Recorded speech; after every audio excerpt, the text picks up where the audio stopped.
Thank you for joining us. This is Brave New History. We're here with Gnostic Quran.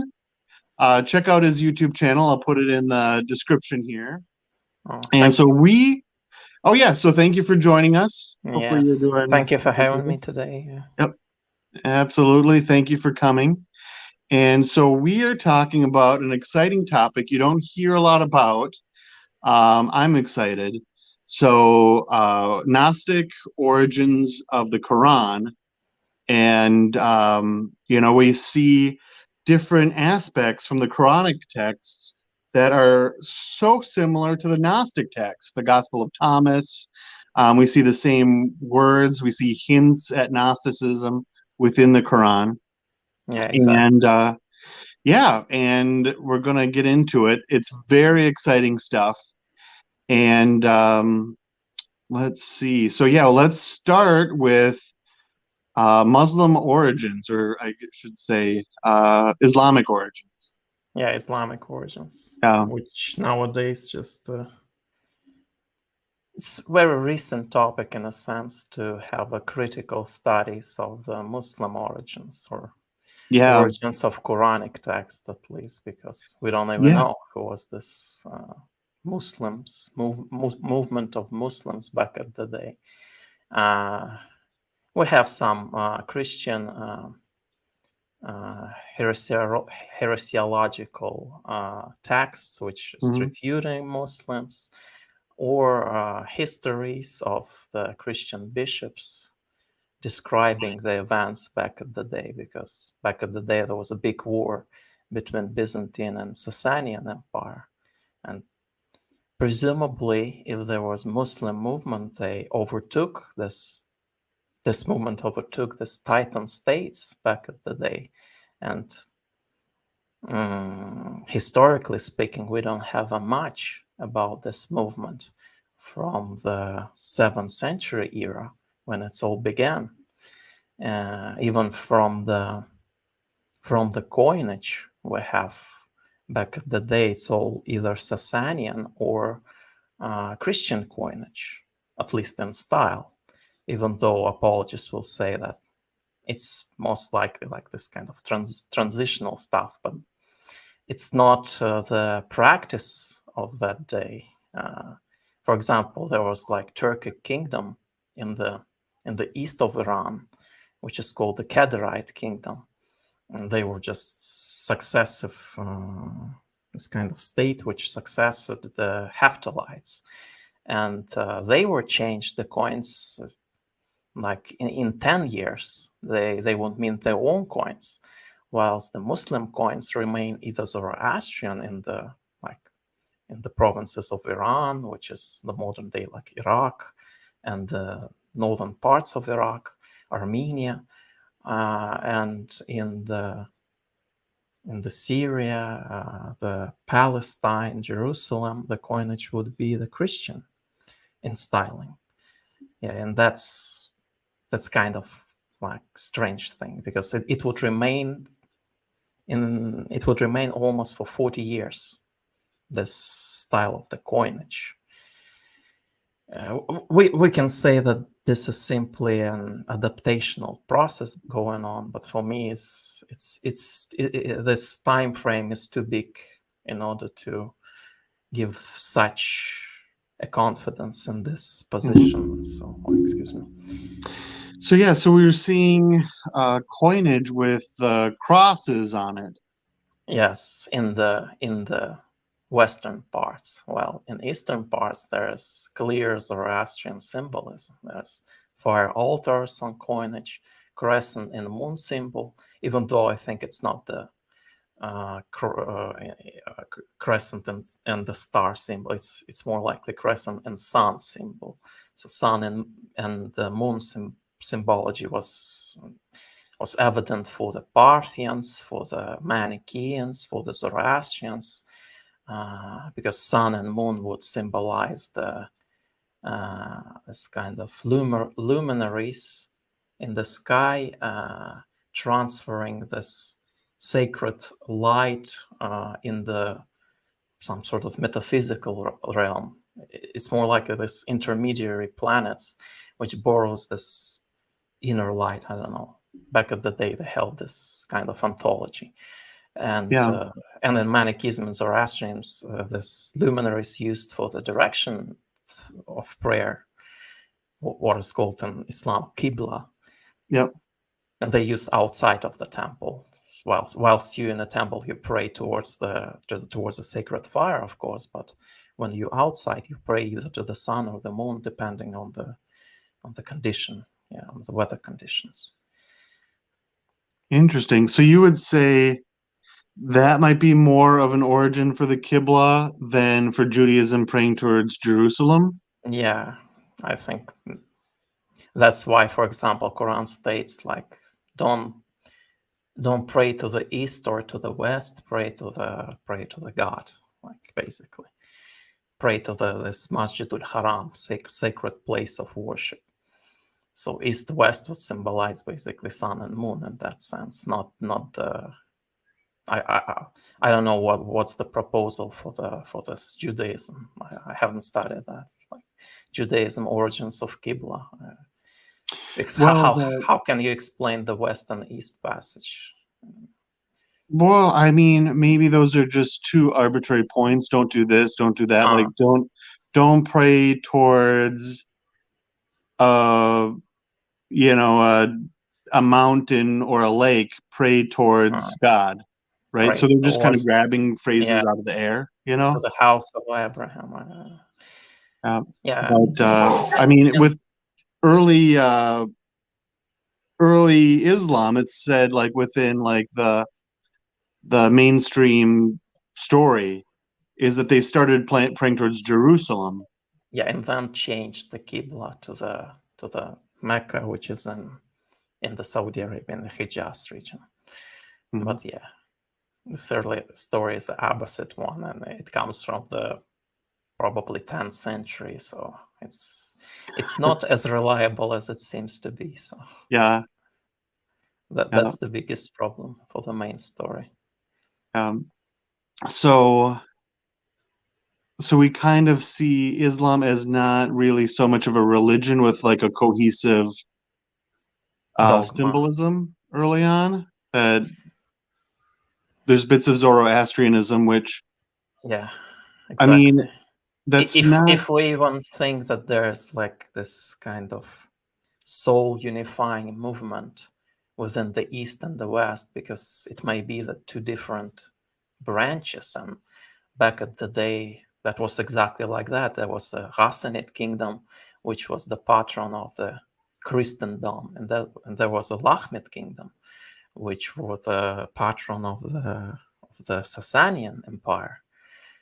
So it could be just simply evolvement of these two different regions into new religious stuff. And even in the North Africa, supposedly the Umayyads will rule, and Umayyads closely associated with this Eastern kind of early Islam, right?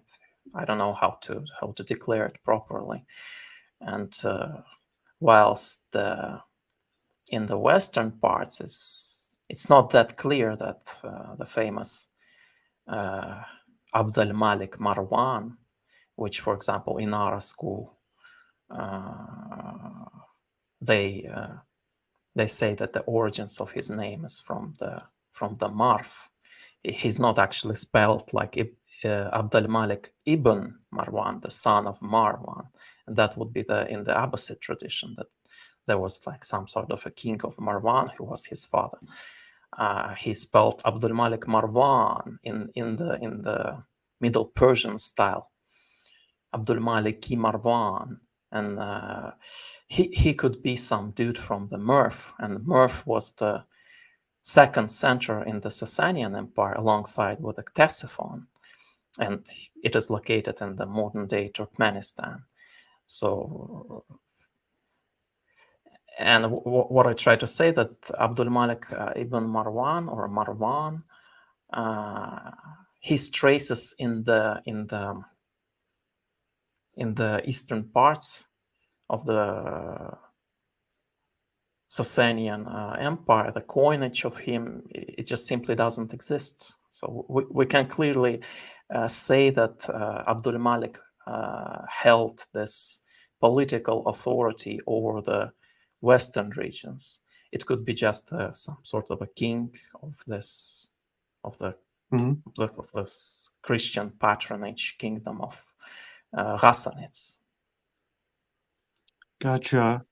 So yeah, I mean, with the area there where we have the Parthian rulers, Yeah. and this is like maybe a little bit of a tangent here, but here, let me.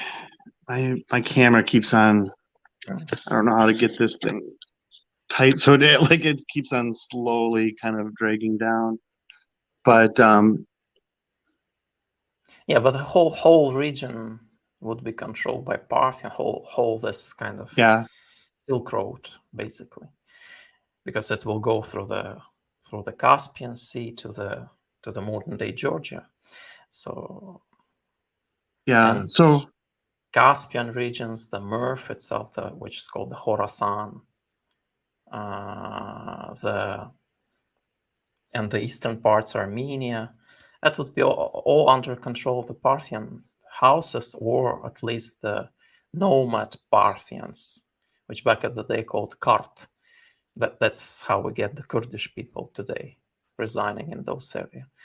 So yeah, and when we're looking at syncretism within Islam, right? That I mean, the Christian elements are pretty clear. yeah, Oftentimes, that I mean, we're reacting to Trinitarianism, like within the Quran, don't say three, right? And then with Zoroastrianism, right, on the coinage we have the fire altars, and then there's some of the stories from the Ahadith, like the barang, the flying. yeah, Borak, yeah, the flying, Yes, in exactly within Zoroastrianism, that creature. I know people get offended if you call it a donkey or a horse, but this creature, whatever you want to call it, was a barak in Islam. In Zoroastrianism, it was a barang, and he did the same thing. He carried a prophet of yeah, a Zoroastrian prophet, Zardusht, yeah, and I'm like, in the spiritual journeys, which yeah, is isn't that crazy? And he's offered different beverages. And of course, like if you're like a Muslim, you're not going to be, oh, should I drink wine in heaven? Or like, like, of course you're not going to drink the wine. Of course, that's not the clear choice, right? But it's the same thing, right? With the prophet, I forget which prophet and then we have that but story this where, is the yep, Hadith tradition. It's not the yep, Quranic text. That's the problem. But yeah, there's a lot of Zoroastrian stuff in Quran itself, like even terminology, like that's true. We often conflate yeah, the Hadith tradition and yeah, Quran, yeah. even the apocalypse itself in the Quran is called Yawmiddin, the day of the Deen, and exactly like that we have in Zoroastrian tradition as the day of Diana, where Diana symbolized this heavenly order, which would be completed on this day, and when this kind of kingdom of darkness would separate from the kingdom of light. So that would Hmm. be the completion of the order, of the true Yeah, order, not the false order bring up by the Ahriman. yeah, Many stuff, many Parthian loanwords in Quran. yeah. Well, with Parthian, you wonder, like, I'm also into Mithraism, and understanding Oh, what that's about. There's Mithridates, the first, the second, right? And then they talk about maybe Mithraism came from Mithridates, yeah, from the right? Parthians And dynasties. you wonder, like within Islam, if there's any influence of Mithraism, or if that's Well, even possible. yeah, in the sense of the whole, I mean, there's the whole surah in the Quran which dedicated to the spoils of war. So, and the Mithraism itself would be very like pro-warrior religion. It would be just religion for the warriors, in a sense. And yeah, definitely that would be discussed in the Mithraism, like all of this stuff, like how to delegate the certain spoils of war to this tribe, to that tribe. That would be a big issue. Yeah. And as for the Mithraism, as far as I remember correctly, they held this Mithra as some sort of intermediary deity between the Ahriman and Armust. Mithra would be just his first emanation of the Armust or the Ahura Mazda. Very similar to the Prometheus in a sense, because the first emanation would be Sepantamanyu, like this kind of forward thinking. And Prometheus basically means the same thing in Greek. And Mithras itself would be opposed to the Zurvan in the Mithraism. And Zurvan itself would represent this fatalistic time. It's not just simple time, it's like a doom. It's just different time which corresponds with irresistibility in a sense. You can overcome this time, whilst the Mithra would be this specific hero who would overcome the Zurvan in a sense that he will overcome and break the boundaries of the time. And most probably, I think that Zurvan held important role in Mithraism. We don't have it in the current day, what is called the Orthodox Zoroastrianism or Mazdayasna Zoroastrianism. They simply deny the existence of Zurvan. They don't hold this theology. But interestingly enough, even though the Manichaeans would, as modern day Zoroastrians, subscribe to this substantial dualism, like the strict dualism, there is no father deity from which emanated the true principles. That would be blasphemous for the Manichaeans. But what they did, they tried to say, oh, no, actually Zurvan is as similar as Armist. So they tried to merge Zurvan with the Armist in order to overcome this maybe theological problems, because we don't have a text, at least Mithra's text back at the day. I suppose Zurvan will be everywhere in this text. Yeah. Most of Zoroastrian texts we have today, by the way, they're post-Islamic. That's the main reason. Even Gathas is just post-Islamic literature. Quran is way older than Gathas. So, but Manichaean scriptures, they are older, they're pre-Islamic. We can have this Manichaean literature from Calis, the famous Oasis, or Oasis, I don't know how it's pronounced, Oasis in the central Egypt. It's right in the center of Egypt. And by the way, in order to go, if you want to reach this oasis, you need to pass by the famous Nag Hammadi, because it would be just in the center of Nile. Even though it's quite distant from Nile itself, it's like 150 kilometers, but it's very interesting that these two traditions coincide in some sort of way. Yeah. And this literature is pre-Islamic, clearly. It's from the 3rd century, and Turfan manuscripts, which found recently in this Buddhist caves, they are supposedly from the 7th century or maybe 8th century, but yeah, it's I would say it's very unlikely that Islam would somehow influence these traditions. We can clearly say that they are separated from overall this, I don't know, Muslim influence sphere. Yeah. In that sense. That's an interesting idea with like, what would that look like? And that if we would ever find anything like that with Muslim influence on Buddhism, because you'd think like those two ideologies couldn't be farther apart, right? Yeah, you But can only see that the Buddhism influenced the Islam in a sense, but it could be otherwise, definitely, with the Tibetan Buddhism, for yeah, example, or Bon religion. Why not? Because manuscripts we have about it, it's very old. It's like 11th century.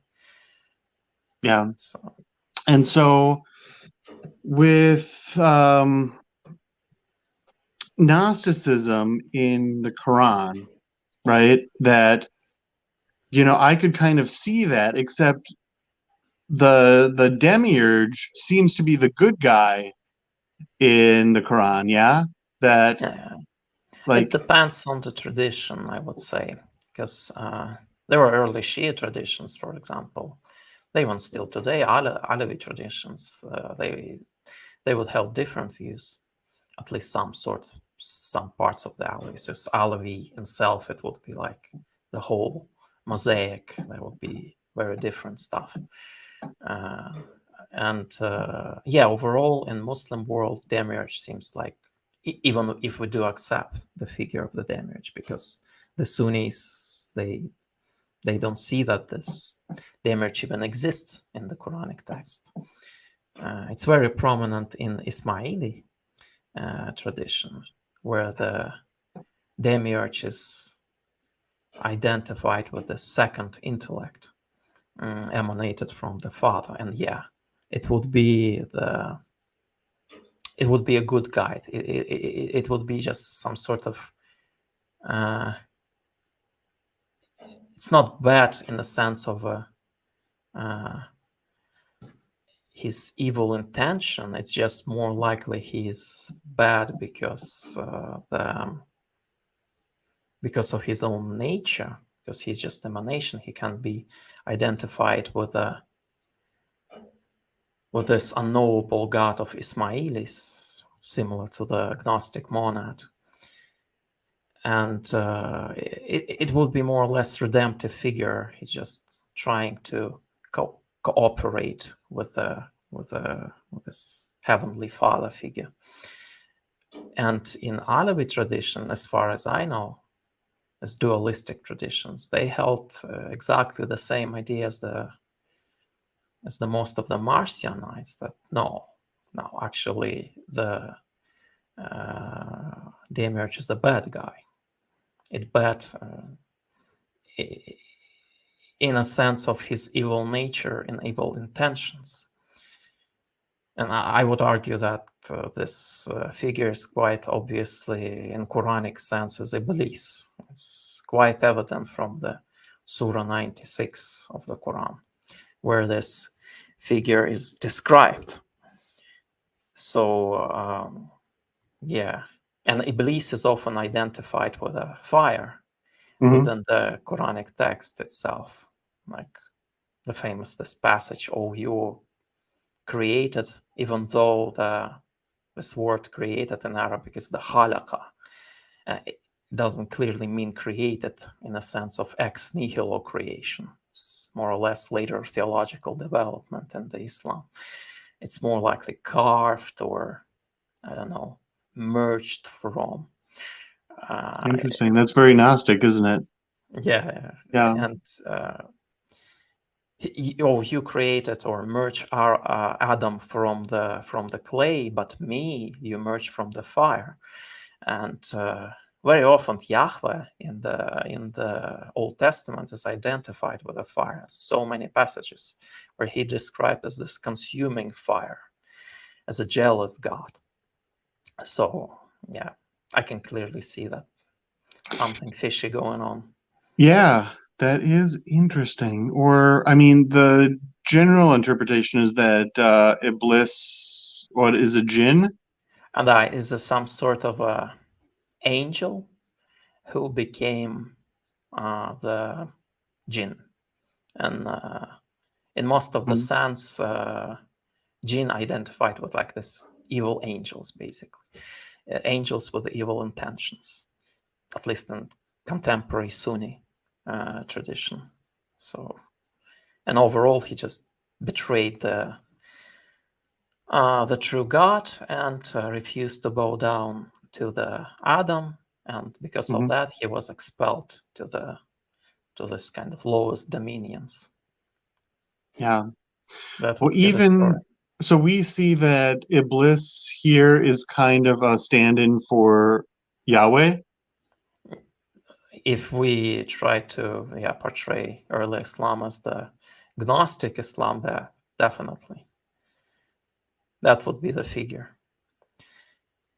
And we even have these traces of same stuff in the Gospel of Bartholomew, where we have basically the same story with refusing to worship the Adam, basically, and Interesting. he's called in the Bartholomew Gospel as Azazel, as the angel of death, or Abaddon, something Yeah. like that. So maybe we have some weird type of Jewish Gnosticism going on. I think what is going on. It's not clearly Marcionite, but some, I don't know, Nicene or Orphite, like this kind of heavily Jewish inclined Gnostic traditions. And they something somehow merging with the overall text of the Quran, which would be heavily influenced by this weird form of Zoroastrianism too, which we don't have Mhm. anything about today, Yeah. unfortunately. It's like this extinct Gnostic groups merging together, I think. But back at the day, they weren't so extinct.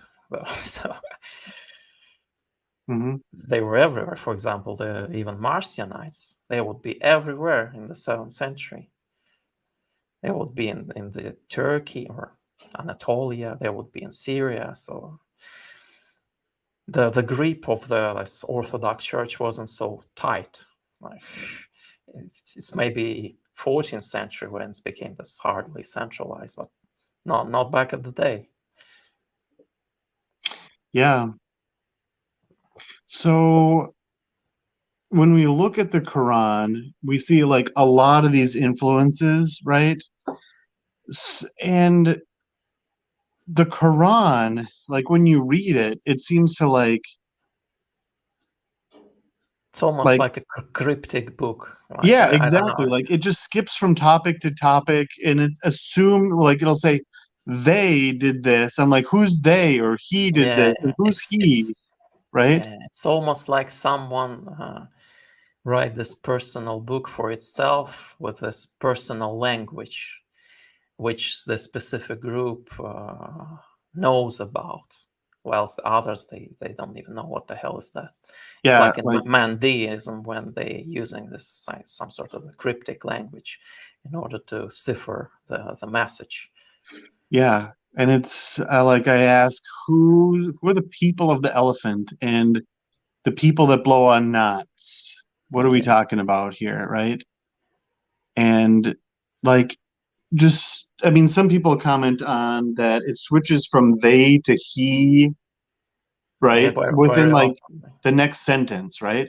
So you Yeah, wonder, I mean, if somebody's cutting and pasting, like they're going to get this from this Coptic, no, Syriac Christian lectionary. We're going to take this passage, right? yeah. Then we insert some Zoroastrian stuff on Yeah. top. Yeah, yeah, yeah. And like Exactly. they don't really, I mean, and people really didn't. Like when we're looking at redaction, let's say in the Gospels, it's kind of clear. Like there's a story of Satan taking Jesus to a high place Mm. that just is just clearly inserted in the middle without any concern for what's going on around it. So people did do that back in the day, and it's almost like, okay, we're going to take this bit from here and put it here and put it here, and so it's a syncretism. Like, Yeah, it was prominent in this Orphic tradition. Yeah, that's why they held the idea that in the Old Testament there is actually different type of narration going on. Like, oh, here's the Sophia talking, or here's the devil talking, or here's the real God talking. And I think that's is exactly what is going on in that sense in the Quranic texts. yeah, At and least if we then try to defend this position of Gnostic origin of Quran, it would be an inevitable conclusion. And did we say that there were some conceptions of Allah as the bad guy within Islam, or no? Oh, highly, I would say no, but it's a problem to actually translate Allah as some sort of a personal name. That yet to be proven that this is exactly the case, because Allah simply means the God. It's a definite article al and ilah, Allah, the God. And when you use this kind of stuff, oh, that's a big problem. There could be multiple gods in the Quranic text itself. So I haven't studied that in the Sure. detail, but I can see it traces, especially in Surah 6. There's definitely this stuff going on. Yeah, And mostly, like Allah is the bad guy. I don't think this is happening at all. sure. He's mostly identified with this monad or something like imperishable, like a absolutely transcendental deity in that sense. Yeah. And then he's also, he's this unknowable monad, but yet he's really concerned with the day-to-day affairs of what you do, like how you pray, how you use the restroom, what you eat, how you eat it, Yeah, right? but most of this code would be in the Hadith literature, like that you need to like stand Got in it. the toilet with the right leg or something like this stuff. Very weird, very similar to the Talmudic tradition in a sense. Interesting. They too have this obsession with the rituals that must be done in a proper way. And same Yeah, stuff we can say about the Zoroastrianism, where the Orthodox Zoroastrian, but where this ritual purity is very important, because all of this ritual about maintaining this ritual purity. yeah. Yeah. So I guess it really comes down to we're conflating the Quran and the Hadith tradition again, where Yeah, that's not really in the Quran, is it? Um, so I'm not saying that there's no, like, there's definitely some normative verses in the Quran where how you should behave, but it's just a tiny yeah, portion of the whole text. It's not like, yeah, and maybe we'll be controversial here, but maybe we'll say maybe those passages weren't really original to like kind of the earlier, like a proto Quran. yeah, that's very controversial. But in our school, obviously held this position that if there is a product Quranic materials, it must be in the Far East and this Marf region, where the Marf used like basically as this kind of end point for the deportations, which were prevalent during the Sasanian times, and many Yeah, Christian populations, presumably Parthians, because they were rivalry to the Shah, to the House of Sasan, they would be deported to the eastern part of region from the west. And this is the overall picture this Inara school portrays, that this kind of syncretism going on. And there was a Buddhist involvement because there was Buddhist temples back in the day, Sasanian, Sasana-Kushanian kingdoms, some sort of weird mix of Zoroastrianism and Buddhism. And if we will find the proto-Quranic materials, it will be located there. And as far as I know, there is not much archaeological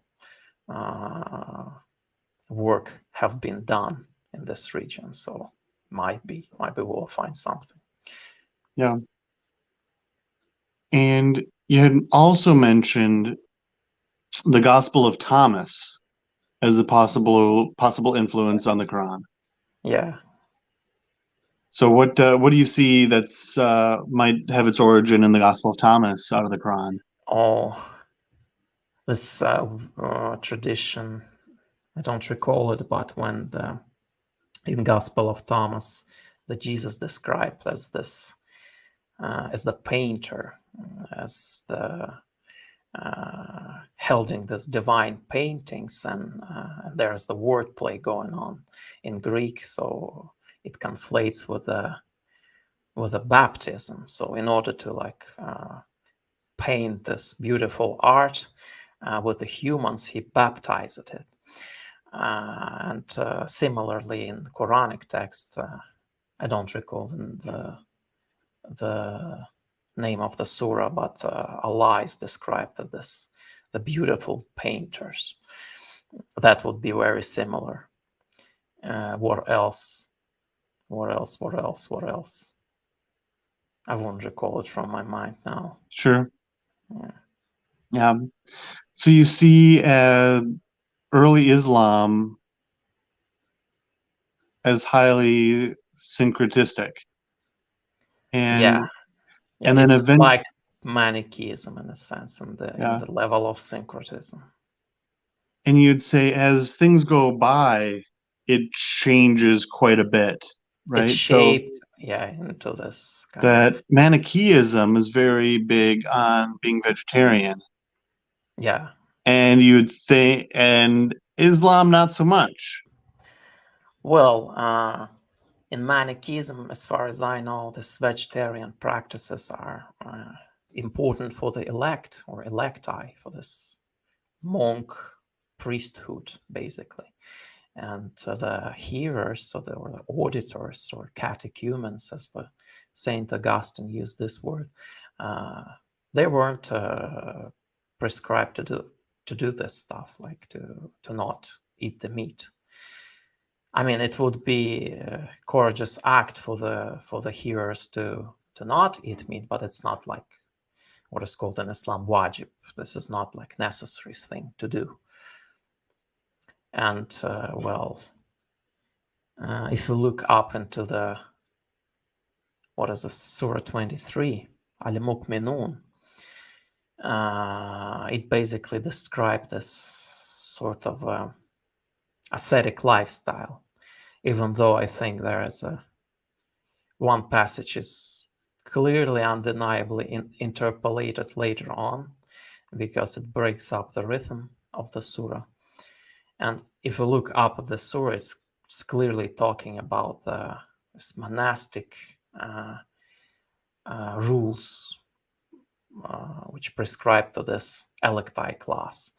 Because mu'minun basically mean the faithful, or what is commonly translated as believers, but it's wrong translation, because amana is this root word for the mu'minun, means to trust, to put your trust on something. Clearly not to believe, in a sense. And faithful was used by the Saint Augustine, by the way, in describing the Manichaean community. It would be the faithful and the catechumens in that sense. So maybe some passages are not in Quranic texts are not supposed to be dedicated to the mu'mins. Maybe just overall message for the common Muslims, like who would be catechumens in that sense, if we draw this parallel. Yeah. And do you see other Gnostic elements within the Quran that we haven't touched on? Oh no, Manichaean in the sense of the eschatology, especially because Manichaeans held this idea of reincarnation, and nowadays in Islam, if you're gonna say that there's reincarnation element, you're kafir. Yeah. So, well, the Alawi believe in that, or at least used to. But most of the Sunnis will, or even like contemporary, bigger group of Shiite dwellers will say, oh, they have nothing to do with Islam. It's just another bogus religion, just heretics. And there was this distinction in Manichaeism between the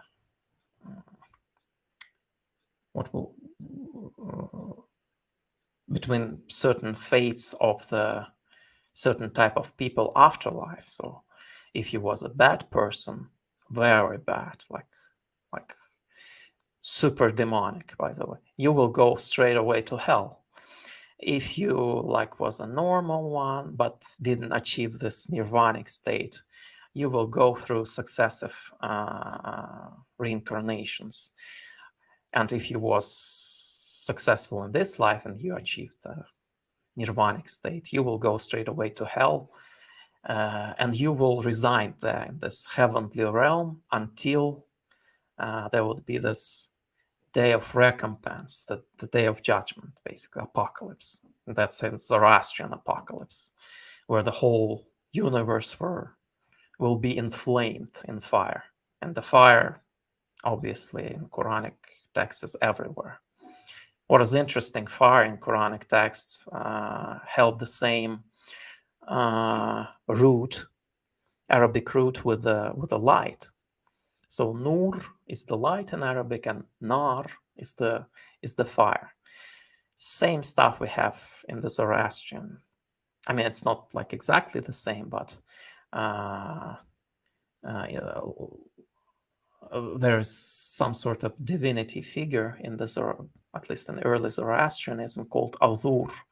And when you basically call him Azur, it means this enlightenment light, this kind of wisdom light, which goes from Ahura Mazda. But when you call him Adar, it means the fire in the sense of the fire of apocalypse. So there's this strange parallel. But what I wanted to say, exactly the same thing from my point of view, we have in the Quranic text. In a sense, there's a clear distinction between what is called Yawmiddin, and we already mentioned that, like the day of Diana, and what is called the Yawm al-Qiyamah, the day of the rising, which is often translated the day when the people will rise from the dead. Basically, that's the metaphor the Sunnis use. But it's not quite clear that it is the case. In Quran, there is a clear distinction between these 2 days, and when there is a description of this final day, often it corresponds with the passages saying that there will be no recompense after that day. That's it. Nobody gonna be forgiven after that. But when it talks about Yom al-Qiyamah, there is a chance of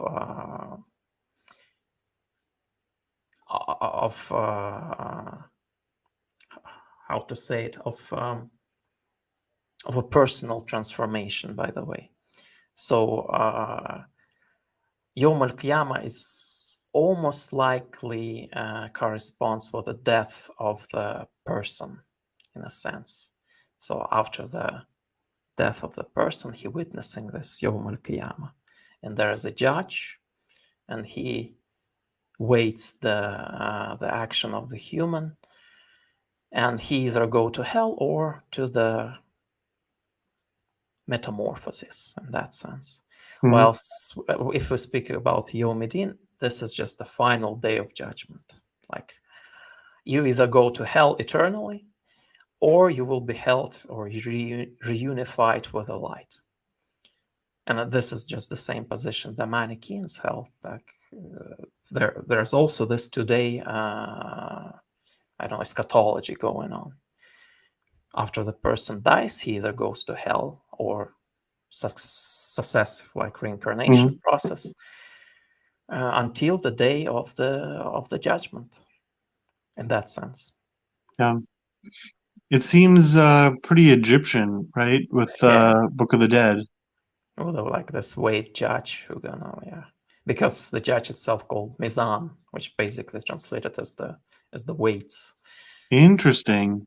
Yeah. So, yeah, it's Same very thing. I interviewed Mandian, and he's describing a similar thing, right, with the scales.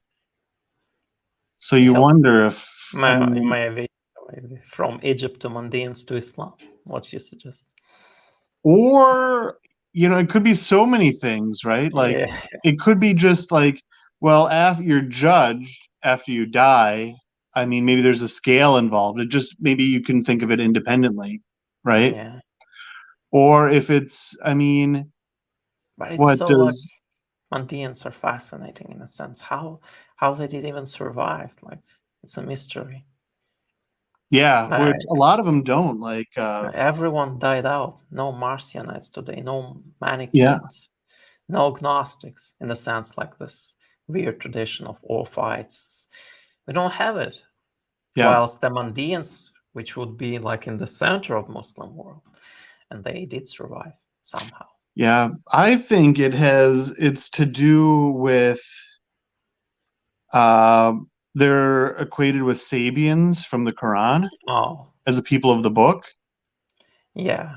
And so those are people of the book, so you shouldn't just straight up kill them. You should get the jizya from them. And then so that's kind of how they survived, is because it's like they were equated with With the yeah, I understand with the people you shouldn't Sabiyun. touch. Yeah, but I think it's most to do with the like super cryptic stuff. So Yeah, it's like taqiyya on like another level of Shiism that they would use. Like you can't discern them from the common Muslim people back at the day. I would suppose they would be like very secretive. yeah. Well, Because I yeah. would I mean, disagree with the passage that Sabiyuna means the Mandeans. I would say that Nasara in Quran, that means the Mandeans because they yeah. prefer calling themselves Nazarenes. And What? Sabiyuna would be this kind of weird Zoroastrian cult back at the day worshipping the moon and sun. Yeah, yeah. I mean, it doesn't. They don't seem very. I don't know. Who knows who the Sabians were, but maybe they. But And Sabian often isn't. claimed in the Quran that Nasara say that Jesus is a son of God, and the Jews say that Ezra is the son of God. Yeah, And which I is think, interesting. Like, no Jew has ever said that in the history of the world, which is yeah, kind of interesting. and no Sabian said the same thing in that sense. Yeah, Uh, Sabians never be- said that Jesus was the Son of God. Is that yeah, how it goes? because Jesus would be the heretic. He wouldn't be considered a positive figure in the Mahdiism, as Yeah, far as I well, know. I talked to a Mandina, Dean. He's not referred to as a heretic so much, just as he was baptized by John the Baptist, Mm. and that's kind of where Jesus ends. He's just kind of mentioned, and John the Baptist baptizes him. And there's a lot of stuff where they say that they're against Muhammad as a false prophet, Mm. but he said we don't even mention, he's not even mentioned in Mandeanism. There's not negatively, not positively. He's just But not there. maybe it's not like the Jesus in a sense of Jesus of Nazareth. Maybe it's referring to Joshua in a sense because it would be the Yeah, similar. yeah, Joshua held an important role in this what is called two powers in heaven group when they had this two types of Messiah thing, all of this stuff. So, yeah. I've but not heard that. What is that? An early Christian group believed in two? yeah, it's Jewish group who believed, and as far as I know, they migrated to the Yemen. So it's like the Yemeni Jews. Is it They held what the is it? idea that there's like this eternal Father, but there's what is called the theophanies in the Old Testament, where this figure sitting on the throne and so on and so forth. It Yeah, just Metatron. Yeah, yeah, Metatron. It's just lesser Yahweh. It's just yeah, exactly. Okay. subordinate deity to this father, similar to the Ismailis, what they do believe, because in that case, the divine Pan, the first emanation of the Allah in that sense, that would hold the same Yeah. same symbology. Yeah. Which you wonder, just as a tangent off of that Ishmaeli thing, do you believe in, I mean, I would presume not after talking with you. Do you see anything about the Ishmaeli origins of Islam?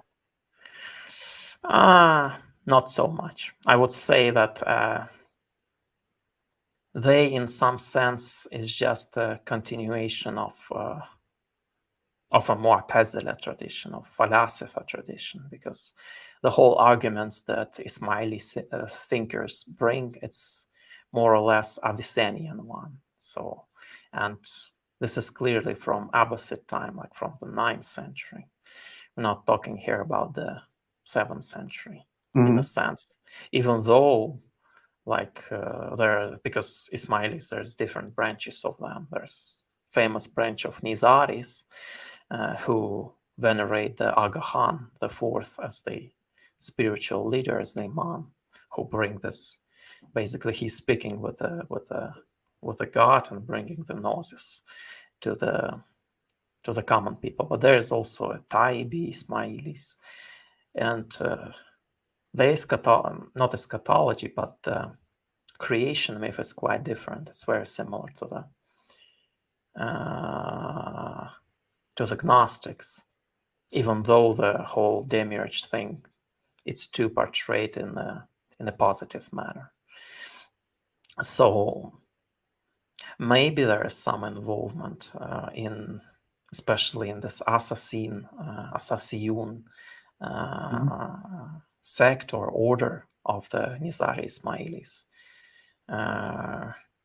The problem is all we have about them is from heresiology of Hmm.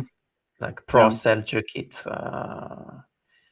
type of theologian, like Al-Ghazali. Famously, he was like bashing Ismailis because he was working for the Nizam al-Mulk, and Nizam al-Mulk was a Seljukid Shah back at the day. So I don't know, maybe there's some Mithraic involvement. I haven't studied that. Yeah. But you can see it in Rumi in his poems, even though Rumi is the wrong name for him. He's just basically Maulana. He's not from Rum. He's not the Roman, because Rumi, this Nisba, this Oh, suffix mean he's from Rome, and yeah. allegedly he's from Balkh, from the Sogdiana regions, where Hmm. Inara school portrayed the origins of Islam. And yeah, there's quite a lot of Mithraic stuff in his poetry. Like even this famous, very popular, his poem about the atoms. The final words that in this poem that even this atoms dancing is in ecstasy and talking and dreaming about the sun, of which there is no any talk, like the sun of which you can even speak about. And this sun clearly have some reference in Mithraic, this immortal Oh, sun thing. yeah. Because The hypercosmic yeah, sun. yeah, Mithra wouldn't be just simple sun, wouldn't be Helios or like Apollos in the sense, or Indra. It would be more like this very immortal sun, unconquerable sun, Sol Hmm. Invictus, which is used by the Romans. Yeah. So I don't know. Maybe Ismailis even today they're secretive. Maybe there's some groups who held this belief because it's a closed club in a sense. You either Yeah. born or get the hell out of here. Yeah, exactly. I was talking to Dr. Price, if Oh you're familiar with him, and yeah, about how Gnostics just didn't survive and well, the ones that did survive, they kept it secret, right? Like you just don't talk about it or else you'll get killed, right? So that's yeah. where kind of Takia comes from. Like it's important to live, right? And Mm. so you just keep it secret. But then there's the problem where you keep it so secret that only your adept, the highest people, know it. Well, over time, if they stop telling people within the group about the secrets, they're going to get lost, Yeah, right? exactly. And Like the whole idea would crumble in that sense. Like even how's that? the whole idea will crumble. Because even in Manichaeism, when we speak about this kind of separation of the group of believers into the faithful and the catechumens, there is the purpose for it. But I don't know. Maybe there is some weird language going, like in Mandeism, like you need to bypass certain criteria in order to be acquainted into this electi group. I don't know. Yeah, yeah, what yeah, but I mean, it's a wonder that Mandeanism survived out of all the Gnostic groups, and you wonder why Mithraism failed, Yeah, right? But like it was the biggest religion out of everywhere, yeah. and Before then that, just seemed to go nowhere. Yeah, like absolutely disappears. That's the point. yeah. And And then there's yeah, if Mithras were victorious back at the day, we would be discussing today our Lord Mithra, who yeah, resurrected on the third day, and it wouldn't be Jesus. So, yeah.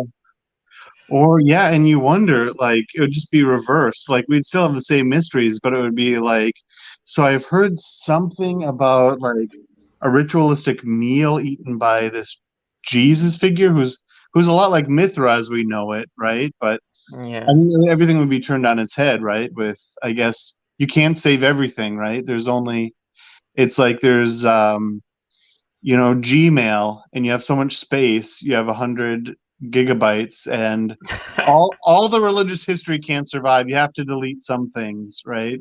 yeah. And well, we're able to save Christianity, but all these other groups, Yeah, maybe the even mystery some they just Mithraic and they would just simply reshape them Christianity because Eucharist it's nowhere in the Judaism in all this region. Like it didn't come from that region at all. It might be from Mithraism and it was later on adopted. Possible. yeah, there was that meal that they eat, but at least so yeah, that's a weird thing because Mithraists, there's this idea that they were vegetarian. But then there's the bull slaying scene, and then Mithra is said. There's another depiction where he's with the sun deity eating the entrails of the bull, which But the bull is just a symbol would be so. It's just the symbol for this chaos, like chaotic figure of Tiamat, yeah, from this old Akkadian and Sumerian traditions. So, yeah, I mean, I don't see it as a big problem for even if you're like a vegetarian. I mean, you see it as a problem, like you're vegetarian, but you're God slaying the bull. Yeah, like, yeah, uh, yeah. But it just occurs to me right now that they say that they go to the Mithra temples, cherry seeds everywhere, yeah, right? So you wonder if that's a stand-in for blood, right? mm, And you wonder if it's almost Eucharistic, like this is the blood, yeah, but it's yeah, not real blood because we're vegetarian and we can't really eat the bull blood or bathe in the blood. But here's the cherry pits, maybe. yeah, and And there's transfiguration. there's this Or not. idea that they bathed in the blood of the bull, right? Maybe it was cherry juice. That's where all these cherry Yeah, pits come from. But yeah, yeah. But I wouldn't just simply dismiss the how I would say the warrior kind of culture from the Mithraism. It's more like, well, the ascetic way is open for everyone. You can easily enter it, but if you're not into it, you can basically wage wars. That, for mhm, example, why Mani himself um was in court of the Shah Shapur and Shapur was like Alexander the Great of the Persia, who would like conquer the lands. So Mani himself wouldn't be like this. All rulers must be this. I don't know, almost Dalai Lama type of thing. It's Yeah. it's more And, realistic in a sense. yeah. And jumping to Manichaeism, you're somewhat convinced that Muhammad is based off of Mani? Oh, I won't be sure about that, but certain hadith tradition definitely about the seerah of what is called seerah of the Prophet, the biography of Muhammad, where he Mhm. declares himself to be this the seal of the Prophet, where he received the revelation from Gabriel, like so much overlap in that sense. It's very strange. They might portray this Abbasid authorities of that day, the Prophet of Islam, basing it on some Manichaean tradition which were still there. For example, we have a very interesting figure of Ibn Nadim, and Ibn Nadim was some sort of a historiographer and bibliographer of the Abbasid era during the reign of the Buyid dynasty, and Buyid dynasty is the Parthian ruling dynasty, by the way. It was like Parthian caliphate back at the day, who were the leader of power, and this kind of Abbasid caliph were just a puppet. And he actually mentions that the Manichaeans still present in the Iraq region and in the eastern parts of Iran. And there were actually even a schism back at the day within the Manichaean Church, because it would work exactly like the church, like the Catholic Church. They would have this bishop figure, the residency of the bishops across the lands, but the main groups will reside in Ctesiphon and in the Balkh. So I digressed. I didn't know why I even bring this up. Yeah, no worries. What we was discussing back, like Mani as the origin of Muhammad. oh yeah, and they would base this. What I wanted to say, that Manichaeans were still present. Maybe there were obviously some scriptures, Manichaean scriptures in Iraq, because we have a lot of scriptures in Turfan, this rich Manichaean. So it's quite literally like literalist culture. They would write their own like stuff. And we don't have anything from Iraq, from this Mesopotamia region about Manichaean, like their own scripture. They would still survive in this in this eastern regions until, as far as I know, until the 14th century. There've been Manichaeans, and most of them would be the Uyghur people, which now in not so favorable position in China. So there would be Uyghur Khaganates, which were subscribed to the Manichaean religious view. You can argue that, like, for example, there's strong involvement of not Manichaeans but Mithraism within the Mongol Empire, within the Genghis Khan forces, Genghis Khan, and the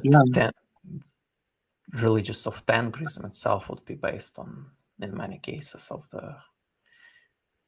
the money. It's interesting that in Tengrism, this higher god called the heavens, basically, and when we have this earliest Chinese reports about the Muslims, they exactly saying that Muslims worship the heavens, and even today, this Chinese word for heavens is translated as Allah, even though it means heavens when you're translating some Muslim literature. So I don't know. Interesting. So they worship the heavens. You wonder if it's some mistranslation going on with first contact, right? Maybe. Or like we were talking previously about this, or I think that was before we started the interview with where Allah refers to himself as we. Yeah. That's this harsh deity, right? And interesting, like it's heavens plural, right? Like it's Yeah. almost like Elohim, Yeah. right? Yeah. And you wonder where that comes from, that there's this, I mean, so maybe like we touched on previously, that there's multiple gods being spoken of.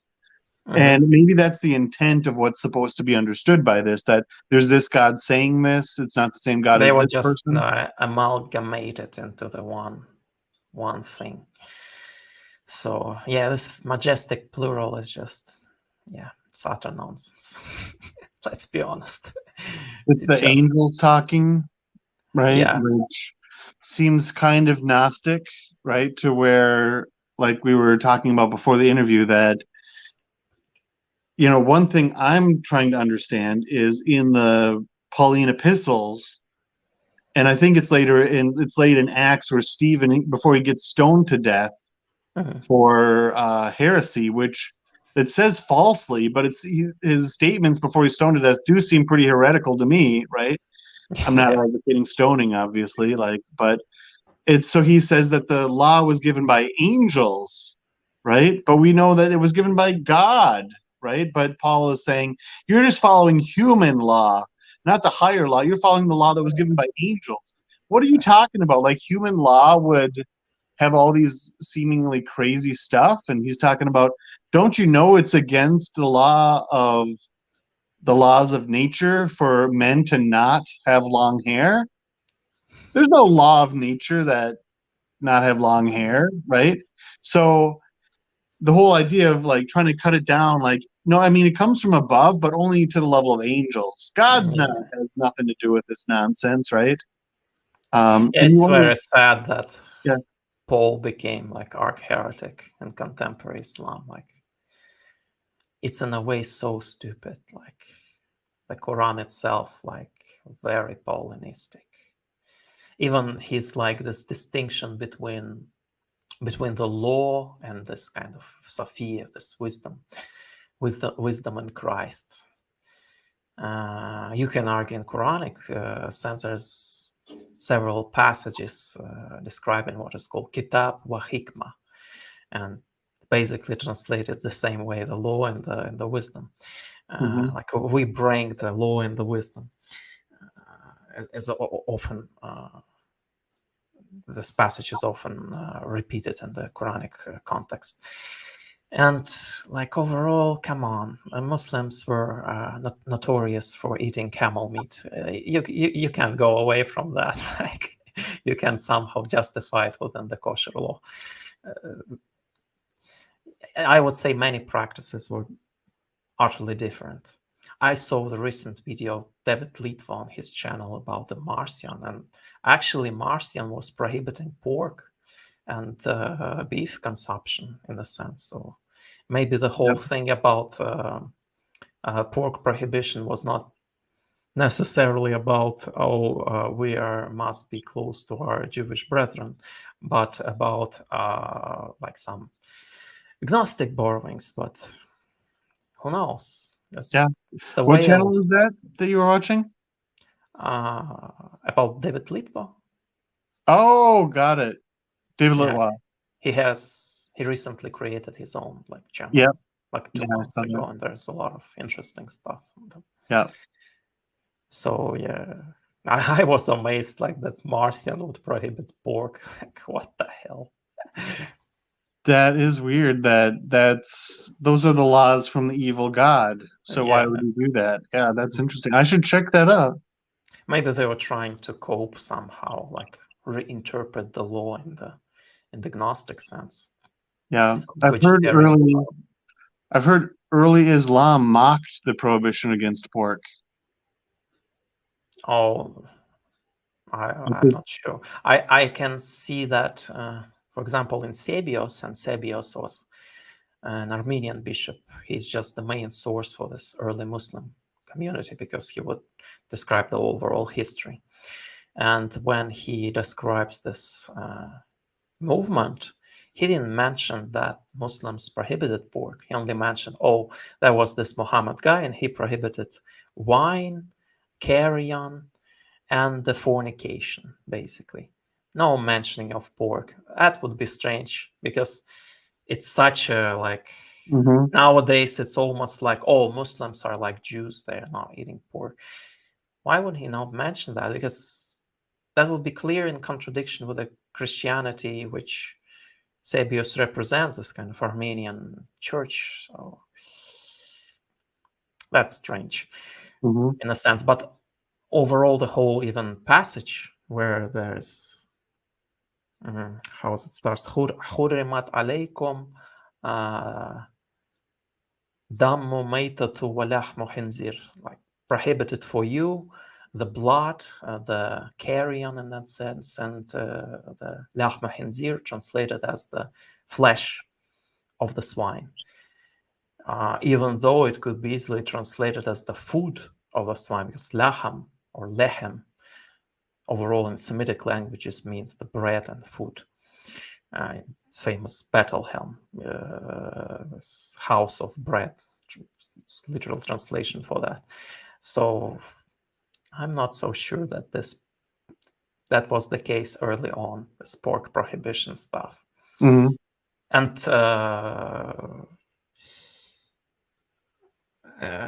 the ayah continues, but I can't recall it in Arabic. But what is interesting in this ayah, in this verse, where there's prohibition practices, there's a mentioning of the divination on the arrows, because there would be some sort of the Arabic tradition. Like, why on earth this specific prohibition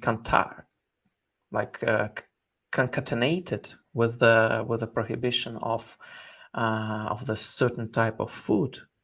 Maybe it's not about the food itself, and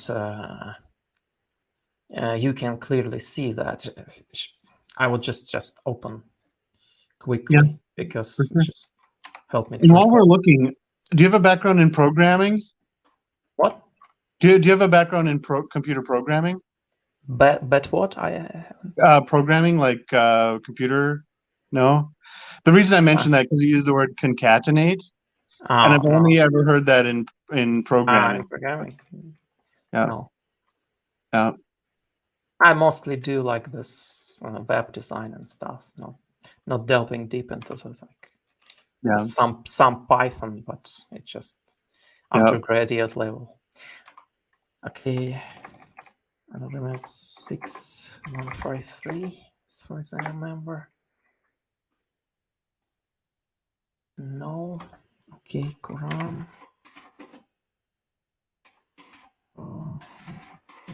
And for our viewers, concatenate means put together. In case there's any non-Python listeners here, I try to purge them, but the non-Python, programmers keep coming in. I don't know what to do with that is. Oh, it's 6145. 45. Open Quran. It's the best site I have today.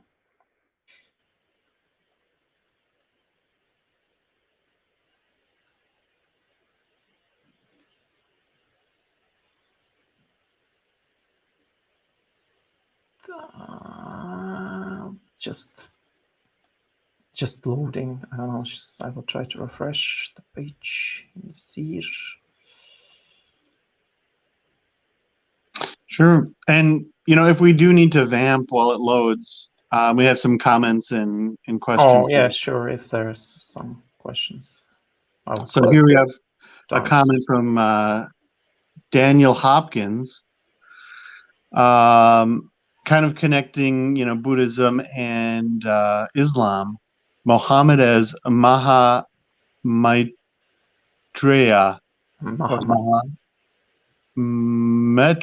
Metya. The Buddhist mother felt no pain at birth, the same as said with Muhammad's mother at birth. So interesting. And Maha Maitreya would be like this kind of Mitraic Buddha, like the Buddha Maitreya. It's just the borrowing from the Mithra, because Mithraism was so Jeez. widespread back at the day. Yeah. You wonder. I've like before this interview, I didn't know that the influence of Mithraism went that far, right? So Yeah, I wonder like that Mithraism was so like local. so much is lost about it, but you wonder if you can't just go back to see like there's what they took from Sumeria, right? Like the Mm. bull slaying scene within Sumerian Yeah, mythology, and then what came after, right? Like within influences within Islam, within like Genghis Khan religion, within Buddhism, perhaps, right? That if you could kind of piece together the missing pieces based off of what came before, what came after, and look at it from kind of a scale. yeah, exactly. But it'd make for a good book. I've not heard of anything along those lines. Yeah, yeah, but there are certain Buddhist, at least the Inara school, they portray this the whole Hajj thing, this pilgrimage, is maybe borrowed from the Buddhism, but Mhm. overall it's from the Hadith tradition. That's why I'm so skeptical about it. The whole rites, how you should perform the Hajj, which is Yeah. strange if there's a Buddhist influence. Why on earth the Abbasids there would be certainly some Buddhist element existing back at the day in the seats of the power. They wouldn't be allowed this stuff just go on its own way. But there is certainly this prohibition of killing the animals during the hatch. Like if you even kill the one, even if you kill the insects, you should pay the specific price for it in terms of bar, some wheat stuff, and yeah, you should shave your heads. Like, yeah, it's very weird. Even though there's what was famous. Oh, excuse me, I'm just there was famous supposed Buddhist temple in this region of Marv. That's why the whole Inara school is all about this stuff, which is called now Bahar in the Middle Persian, and it is from the Sanskrit Nava Vihara, and there was actually some geographical word. I don't recall the name of this Arabic geographer, and when he it's from the 9th century. When he portrayed this Nawbahar, it was exactly like the Kaaba in a sense. Like the whole Mhm. structure would be the same, because the like the Christian churches, they don't have the main building in the center of this restricted area. It's very weird for Christianity. We don't have this type of structure in Christianity, but in the Buddhism, it's everywhere. And the Kaaba was just this sort of a platform for the Buddhist stupa on top of it. And the platform would also be draped in clothes, like the current day Kaaba. It would be some sort of veneration for this Buddhist stupa in a sense. So, but still, it's 9th century source, so it's not Yeah. definite about the early Islam. So I found this. Just 1 second. Flesh and swine. I just oh And you know, yes, oh, you got it? yeah, I got it. Okay. So prohibited to you are dead animals, blood, the flesh of swine, and that which has been dedicated to other than Allah, and killed by strangling, or by a violent blow, or by a headlong fall, or by the goring of horns, and those from which a wild animal has eaten, except what you slaughter, and those which are sacrificed on stone altars, and that you seek decision through divining arrows. And there's exactly this divining arrows. So the problem is there is this kind of prohibition of the sacrificial animals, in the sense, like to the pagan deities. And I suppose it just described this various and certain practices that was popular. It's quite questionable that it was still there by the 7th century, but until the 4th century, it was there in the Persia, in the Greek world. For example, killing by strangling or violent blow. How was that called?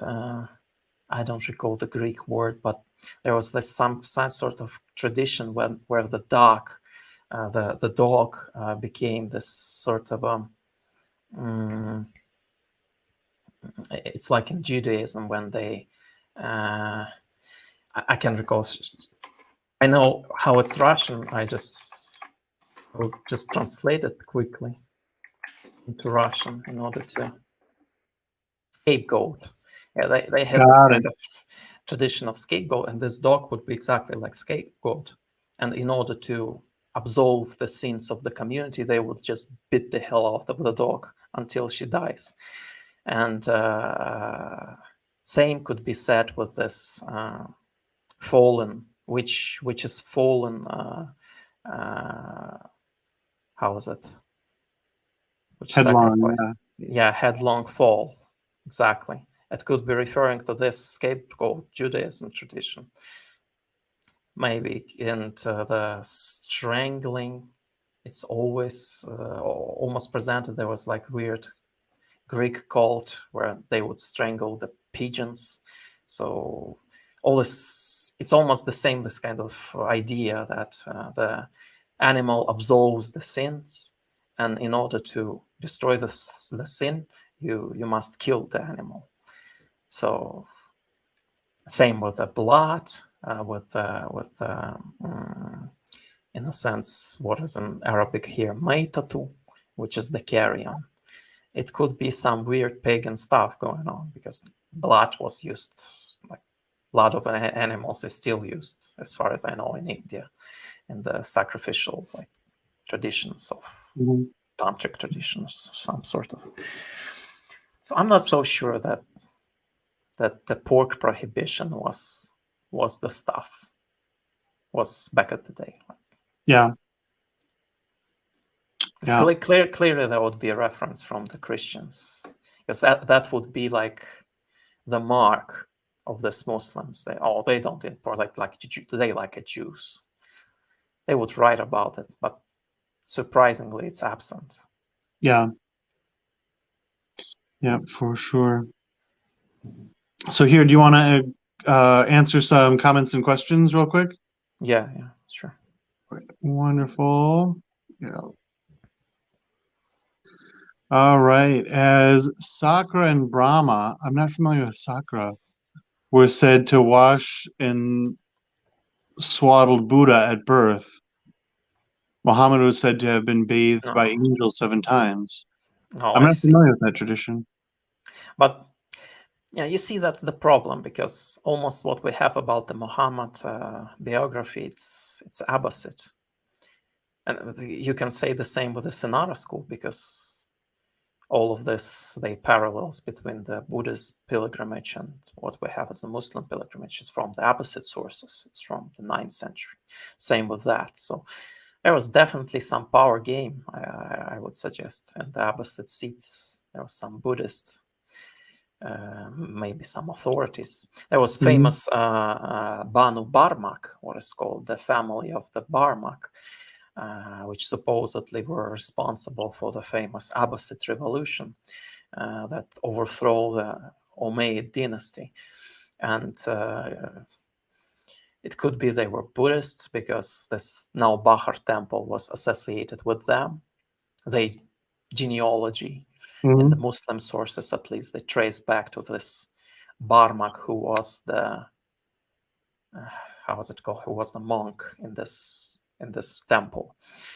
And I don't know, but clearly there are some Buddhist involvements in Hadith, which is strange, by the way, because the first picture you will get from the Hadith is some sort of Talmudic literature. The last thing you will encounter with Buddhism. Yeah. And kind of when we were talking about the Hajj, it's interesting, like I mean, from looking at like Islam as, portraying itself as very monotheistic, right? And we are like, there's no Yeah. polytheistic ideas It's like here. the Protestant Unitarianism, basically, in a sense. Yeah. I mean, although we have the Hajj, the circling around the Kaaba 7 times, that seems like it seems Eastern, it seems dharmic, right? Yeah. And and then there's the hadith that say, like, I don't know if I'm gonna say it accurately, but each time around the Kaaba is like 1,000 prayers, And it's right? absolve, all your sins, something like And so you think about some sort of recitation, like a mantra. prayer wheel, right? Oh, Each spin, there's prayers written on it, and you can spin it instead of say the prayer, and it has the power of 1,000 prayers, where you're oh, rotating around this Kaaba, and it has like this crazy powers, right, that it can do when you're doing it. it's I don't very know. strange because this whole black stone tradition is certainly not dharmic in a sense, but there was it was popular in Greek paganism, as far as I know, where they would venerate the stones or beetles, how it's called, Well, instead yeah, of like the statue. They would yeah, prefer that because they were supposedly iconoclastic in that sense. They wouldn't like the anthropomorphization of God. yeah. Or we have the Shiva Ligam, Oh right? yeah, many Hindus brought this up because even today form it's very like in the shape of what is called yoni in the Yeah. in Well, the yeah. I mean, I forget where I heard it, but that was the original meaning of the black stone. That's exactly what it was. oh, I don't recall it in the That it was, Quranic. It's most likely like you said just a few seconds ago about the observing the sins. So you kiss the stone and that would yeah, absolve. That's why it became black, basically. yeah. Back in Well, I the mean, day, you it look was at the white. metal container, and boy, does that kind of look like, I don't know what, I can't put my finger on what that looks like, but Yeah. I don't know. It looks familiar. I mean, no, it doesn't look familiar. I don't know, but But we don't even have the original uh, stone, by the way, because it was big, and now we have only like small pieces of stone, which is inserted into this. I don't know how to surface yeah. the stone surface, and these pieces, small pieces. This Oh, is the interesting. parts of original stone because there was the Ismaili Carmatians group back at the day in the 10th century. And they were prohibiting Hajj. They deemed it as a pagan practice. And they were like absolutely vile, at least from the Sunni heresiological kind of documents. They would slaughter everyone who would go to the pilgrimage on path. There would be some sort of encampments on the way to Hajj. And what is his name? Tahir. I don't Mhm. remember the name, but there was like this Carmatian leader who actually stole the Blackstone and used it as the toilet. He would stand on stone and pee. So just weird stuff. So maybe Hutchins wasn't so. I mean, maybe the whole story is made up. We don't even know because the whole paradigm that Kaaba was located in Hijaz. Come on, like Yeah. all points up to the north. Maybe the best cause for the apologists today is the Jordan. The best cause for us today is the Mesopotamia, undoubtedly Mesopotamia. How about this idea of Petra? Have you heard of that? It's the idea of the Dan Gibson. He was like Yeah. historian some sort, and he did the actual like hardcore research, went to the Jordan, to Petra, like made several photos of this. It's fascinating. There's like cubic structures in the Petra, and but it's not like a building. It's just a carved cube from the stone. And many suggested that probably later on it would be used to, like, it's just unfinished work in a sense. And yeah, and the whole I don't buy his whole narrative about the all Qiblas points out to the Jerusalem. Not at all. It's chaotic in a sense, especially in this Ifriqiya region of North Africa. It's not even, it's like pointing out to the north, like overall churches, Christian churches back of the day. Big question about the Muslims in the Spain. Like we only have like decisive refutation of Christians, of Muslims, Muhammad only like in the middle of 9th century, it appears. So who were these guys before that? Maybe some anti-Trinitarian Christians, even though the whole Spain until like the 7th century would be anti-Trinitarian, would be Arian churches. Visigoth rulers would be the Arians. So, but the whole stuff about the Qiblas, I just don't. I find fascinating that there's very old mosques in China. That would be some sort of a weird stuff, because we have the oldest reports about the Islam we have is from China and from Armenia. Like, what the hell? Why would be the oldest mosque would be in China? What is going on? Even though we don't have exact like dating of this mosque, maybe from the 12th century, but they actually claim that some sort of foundations of this mosque they way older. But so yeah, and then Gibson also suggested that this kind of here in Petra, there's a lot of representation of the deities which appears in the Quran, Allat, Manat, and Uzza. And even though these deities were widespread across the whole Mesopotamia, there would be a Hatran kingdom back in the day. Right after the Nabatean kingdom would collapse, there would be successive kingdom of Hatra, which almost like the Parthian puppet state, basically. And these statues of the Salatma is everywhere.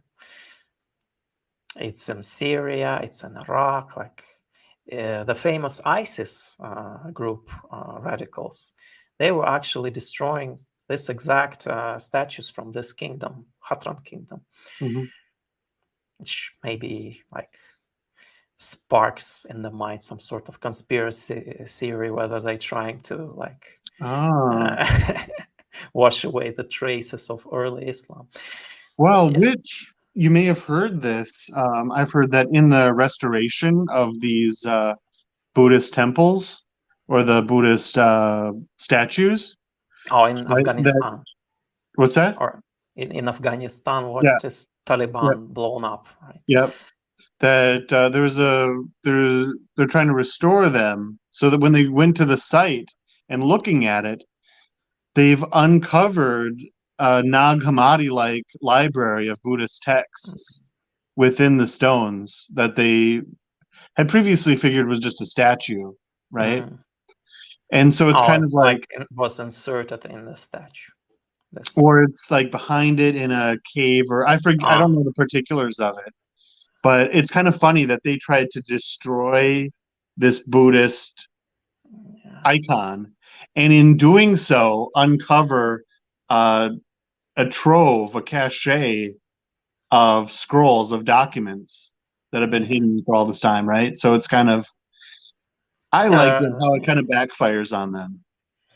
Right? In a sense, which is fascinating. Like even the Taliban itself would destroy this kind of Buddhist traces, which were in the same region in our school talking about in the Sogdiana, because Afghanistan today is the exact same regions. And who knows what treasures will be found in these caves? Who knows? Like, So I'm not believing this in conspiracy, some sort of, but I believe in conspiracy of Saudi Arabia, which just erased all the early, like so-called early buildings of the Prophet within the Saudi Arabia.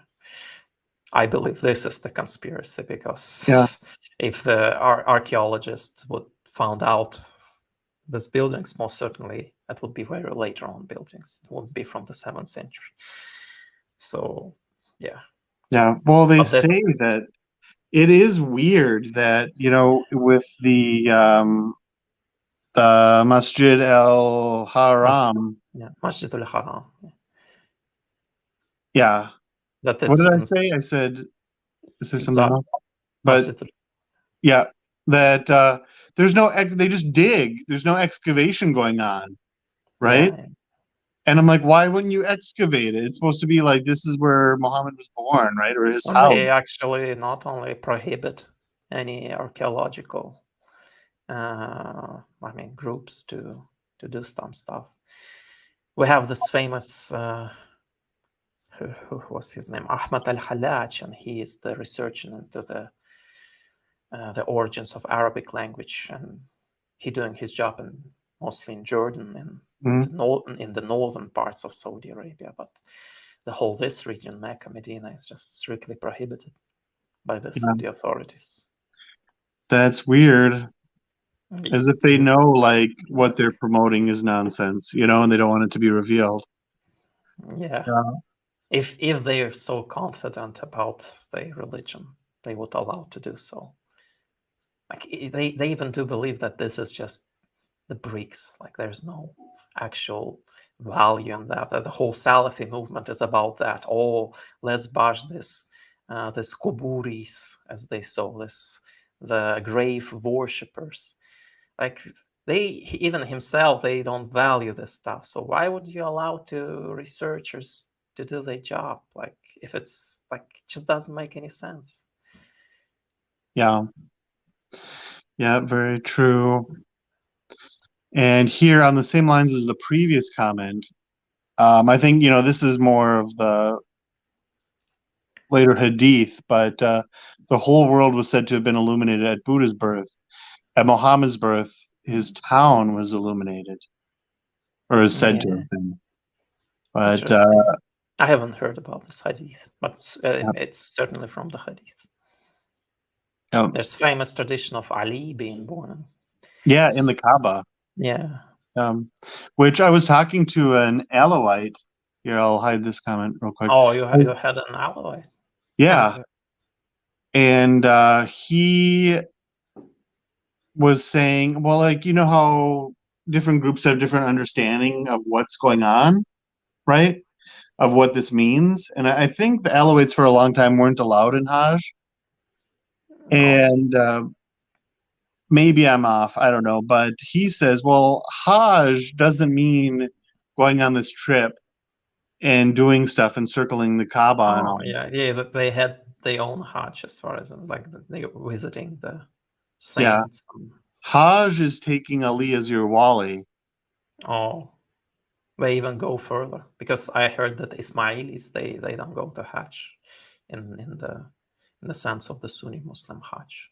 They Yeah. just have the some sort of their own place, like Yeah. venerated place, and they go there. Yeah. But So they even deny that.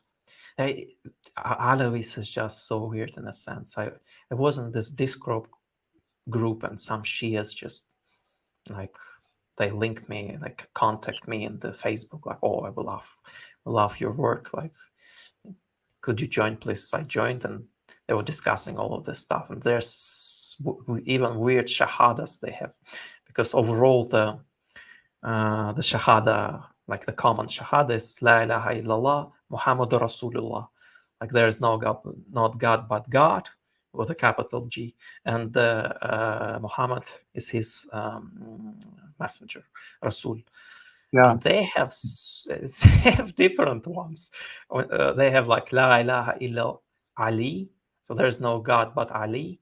La hijab ilayha ila Muhammad, and there is no whale for him except Muhammad, and wala tariq ilayha ila Salman, and there is no way to him except Salman. And Salman, in that sense, would be this famous figure in Hadith Mhm. literature, Salman al-Farisi, or Salman the Persian. There was like, I don't know, there's book Iranian Leviathan by Reza Jorjani, and he's like this into the Mithraism stuff, and involvements of Mithraism in the European religion. And he writes about this quite extensively, that Salman probably was from the Parthian noble houses, because in Hadith tradition itself, the whole is when they would visit the Muhammad, they would wear this kind of weird white robes with the masks on it. And supposedly it was some sort of a tradition in the Parthian houses. And the famous Battle of Badr, which occurs between the early Muslims and the Sasanian kingdom, there are some groups appeared during the course of a battle and helped Muslims to win the battle. And they described exactly like this kind of Parthian cataphracts, in a sense, like the Parthian, how's it called?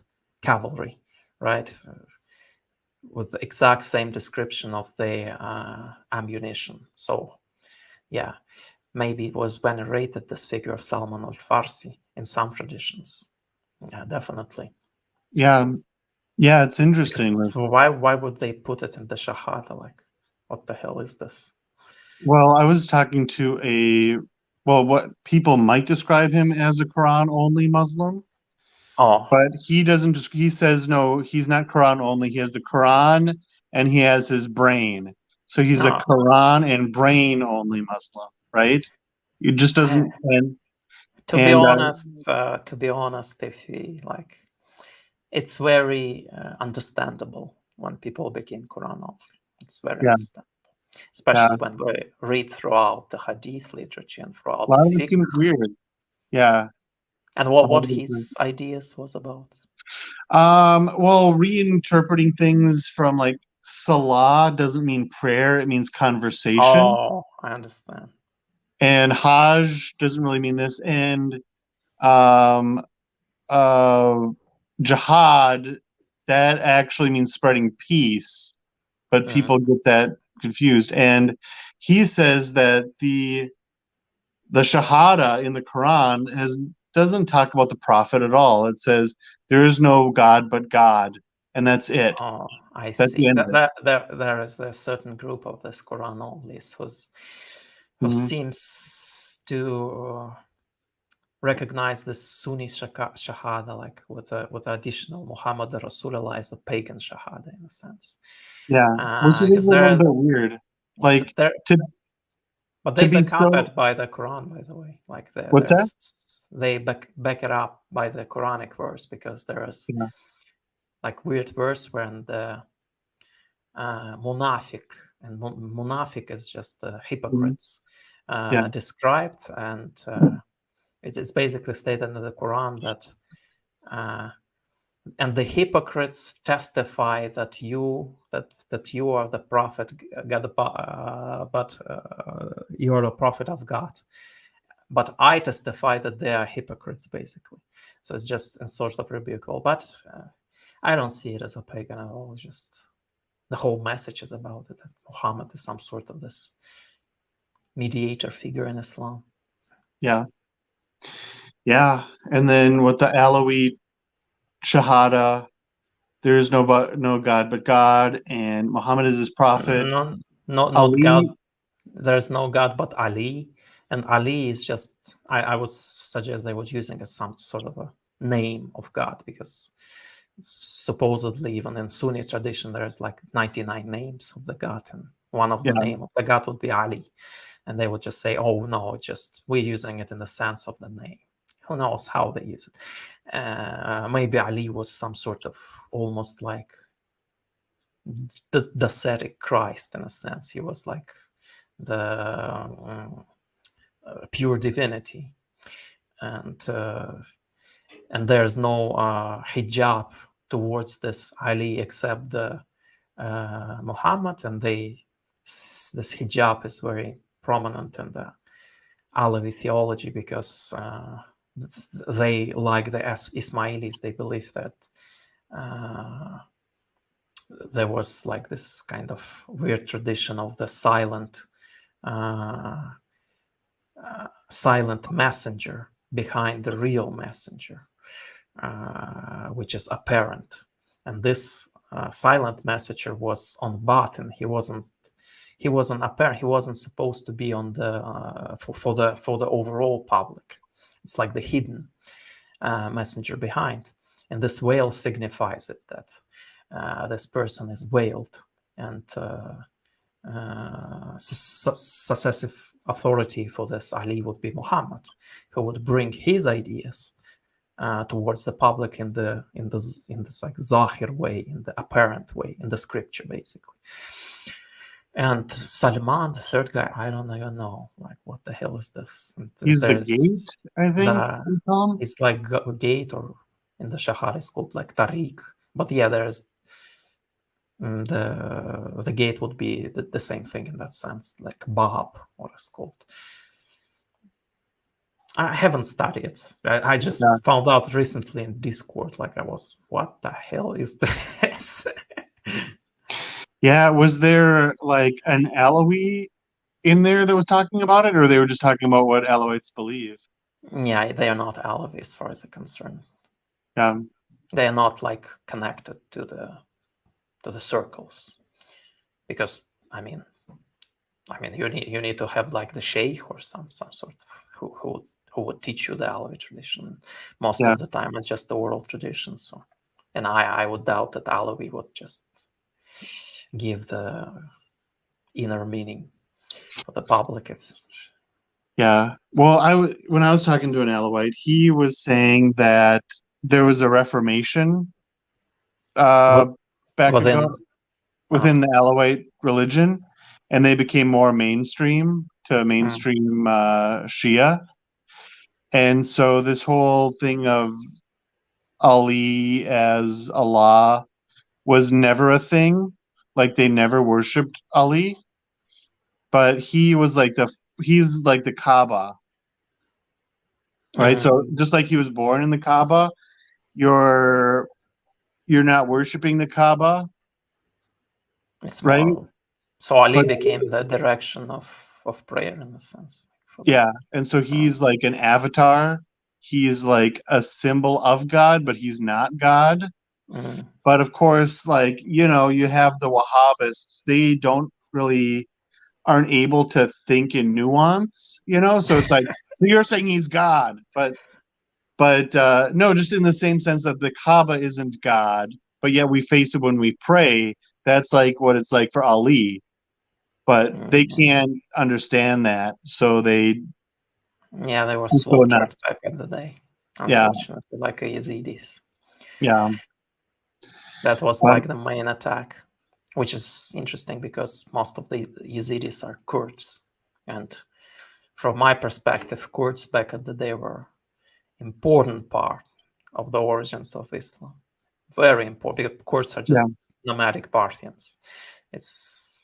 And most of the times when even the Christian literature or Greek literature, the Saracens used, it doesn't necessarily refer to the Arabs. It may refer to the Kurds. But they had some weird stuff. I mean, Yazidis, like this Tawuk, how was it? Malak Tawus, this peacock angel. Yeah. Even though there is, I made a recent video about the Zurvanite creation myth, and there is this weird passage in one of this Armenian bishop refutation of the Zurvanites. His name was the Yeznik of Kolp. He was like some sort of Armenian bishop who was struggling against this Zoroastrianism, because back in the day there were actually war between Armenia and Sasanian Empire, they tried to impose the Zoroastrianism over Christianity. And he actually mentions that there was a certain Zoroastrian group who believed that Ahriman, this devil principle, he is not actually evil in the sense of his essence. He's not evil by itself. He's just choosing to be evil. So there's certain type of, I don't know, free will predetermination debate going on even in Zoroastrianism. And in order to portray him in that way, there was certain Zurvanite traditions where the Ahriman created, in order to prove that he's not evil by essence, the peacock as the sort of the beautiful creation of that he's capable for doing something good. So maybe there's something connection. I don't know, this old peacock stuff.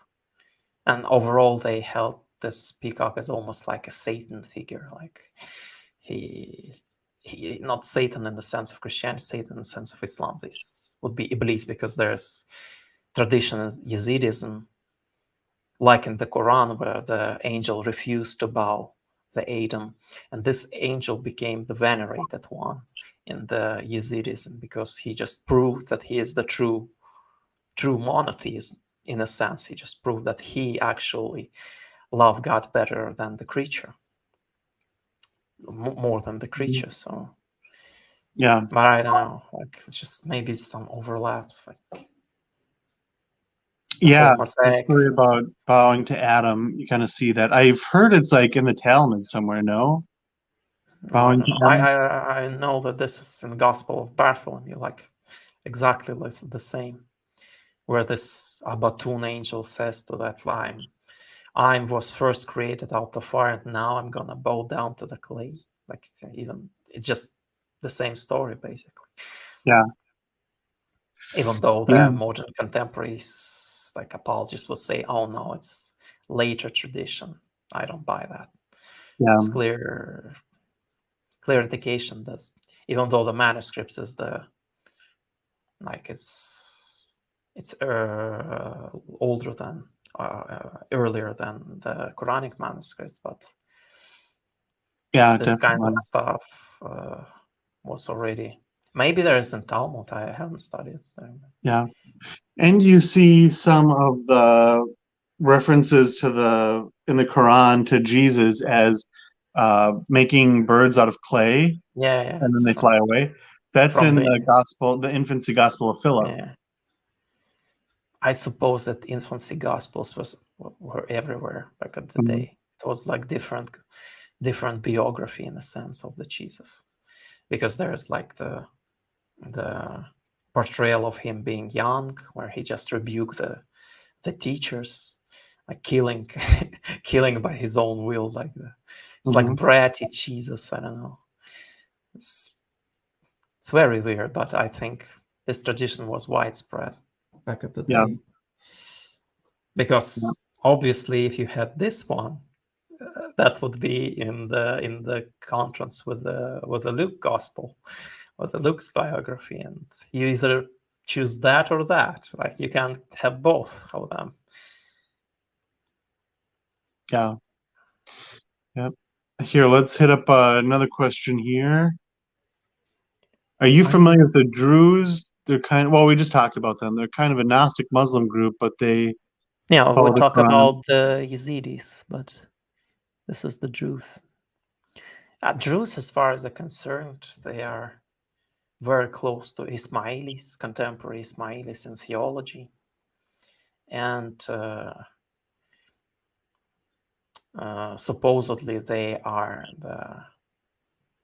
became as a religious movement due to the fact of the reign of Fatimid Caliphate. But overall, for me, it's a Pandora box. Like I just have like my research in Zoroastrianism today. Like I don't have a time for this, literally.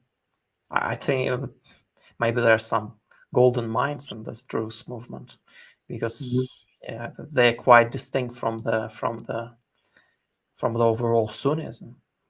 definitely. And they held the theology similar to the Mu'tazila, where the God is this the primal mover, in a sense, like Aristotelian argument going on, and he is responsible for.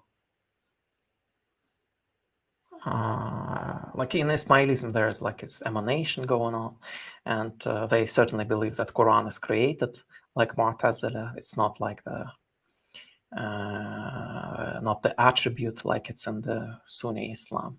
But more than that, not aware of anything about this particular details of the truth movement. Yeah. And then I also heard the Syrian Christians and early Muslims fought alongside one another, and they both intermarried. Well, if we look about the Hadith, then yes, certainly. If by Syrian Christian we mean Nestorian Christians, definitely there's strong connection with Nestorianism, because even this dualistic Christology of Nestorianism is just Gnostic in a sense, that there's like adoption is Gnostic.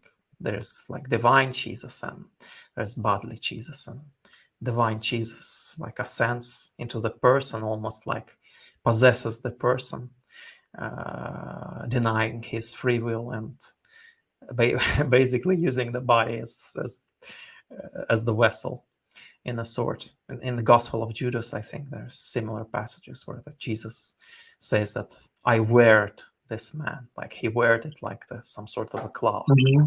Yeah. And yeah, in presumably the first in the Hadith literature, the first like Christian who would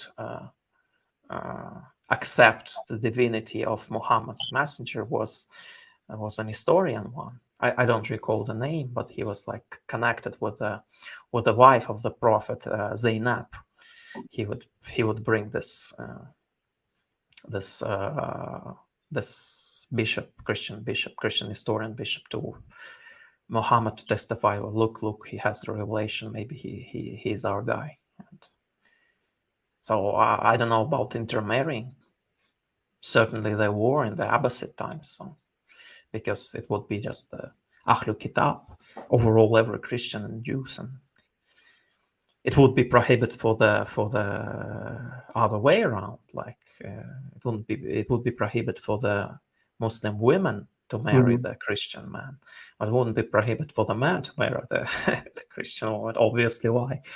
The politics game, but yeah, that would be certainly intermarrying back at the day. Yeah, for sure. All right. And yeah, I mean, well, how do you think up here? All right, that makes sense. That's we got that. And so yeah, how do you think that this, Gnostic origins of Islam, you think it was just lost because we needed to reinterpret it for political reasons? Exactly. Yeah. Because overall milieu of the day was like very antinomian, and antinomian in this, not in the sense of like the famous Apostle Paul, like we are not fighting the authorities of this world, we're fighting these bastards in the sky, basically. No, it wasn't the case for the most of the Gnostics. They were very anti-government, like anarchical in a sense. And yeah, on this basis, you can't create anything which would lead to this pro-monarchy type of Christology in a sense. Yeah. But that would be Mohammedology, like in the Sunnis. So yeah, I see it like in the middle of the reign of the Abbasids, and everything points out towards this era, because every hadith traditions we have nowadays, they're from this time, Sirah from this time, like almost everything what we know about the Muhammad is from the middle reign of the Abbasids, and possibly that was because they were slowly starting, as Arabic rulers, because they were ethnically Arab, starting gaining the the power in overthrowing this Parthian dynasties. It's quite evident even from the coinage, because coinage itself in these Parthian regions, they would be Sasanian till the end of the 9th century, and the like fully like Arabicized coinage will only appear like in this kind of migration to this Arabic coinage will appear in the late 9th century. So they would be overthrown by Arab rulers. Like, yeah, it's only by that time. And so, yeah. Yeah. What have you asked about? Gnosticism, did that devolve over time? And yeah, of course, simply impossible to build something pro-caliph, because all the hadith traditions are, in most of the cases, just influenced by the caliph's wishes. So the caliph wants something which is not in the original scripture. That would be the Quran. And you need some additional scripture with the Quran, which allows you to do certain things you wish. And yeah, the famous like Muhammad marriage Aisha at the 6th year, just caliphs wanted some some little girls in the harem, so they would just invented that, obviously. And yeah, and the whole Quran is very anarchical, like this kind of Mazdakite almost stench from that. Like we do not obey the rulers, which is called the taghut in the Quranic text, and they often this term is often used in Quran not only for the real rulers but the false deities. And yeah, like it would be hard to build something fruitful for the monarchy from that kind of stuff. You need something new. Strangely, they didn't abandon the text. Like, why would you need the Quran then? Like, create a new scripture. But yeah, I think the whole Quran was held as by the 8th century some sort of authoritative work across the whole realm of the caliphate. Even though for example, in Ifriqiya, in the northern Africa, the manuscripts will appear only like till the 9th century, like exactly. I don't recall the exact date, but I think that was the case, because they still need the scripture to back up the claim. But scripture itself is very anarchical. You don't like that. You need something new. You need new interpretation, and that was the whole project. And yeah, and that was successful in the sense that the many positive things the monarchy or caliphate bring, especially Abbasid Caliphate, the famous Beit al-Hikmah, this house of wisdom, the giant libraries of knowledge, which later on will be destroyed by the Mongols. Yeah, I'm not saying like it's just politically reasonable to do so, like in most of the sense. Yeah. No, that's a good explanation for a lot of it, where a lot of it comes in because they need, I mean, an excuse to marry, like, Yeah. and well, Muhammad did it, don't you know that? Like, look at this report, right? Yeah, Or it's like, yeah, just, the yeah, peasants would go talking about the bad things about the caliph, and caliph would just sends out his dais or this kind of theologians into the mosques, and they would preach, oh, no, it's actually the hadith from the Muhammad sallallahu alaihi wasallam, and he told that and all that. Yeah, I think that's the case. Yeah, that makes sense. Yeah, I am not completely disregard the traditions, but yeah, you should be skeptical, because like this time gap between Quranic manuscripts and Abbasid manuscripts must be somehow explained. It can't be just thrown out under the bus. Yeah.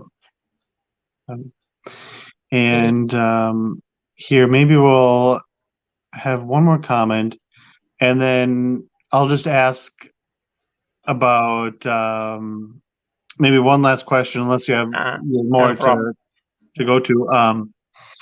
One thing I'd want to go into the historicity of Muhammad and how this figure came about, if there was a historical Muhammad. But we'll hit up Dan's comment real quick, because this is another thing I've wondered. That mark that on Muhammad's back, which you read hadith about it, and it seems like some terrible growth on his back. That's the proof of his prophethood, right? Oh, yeah.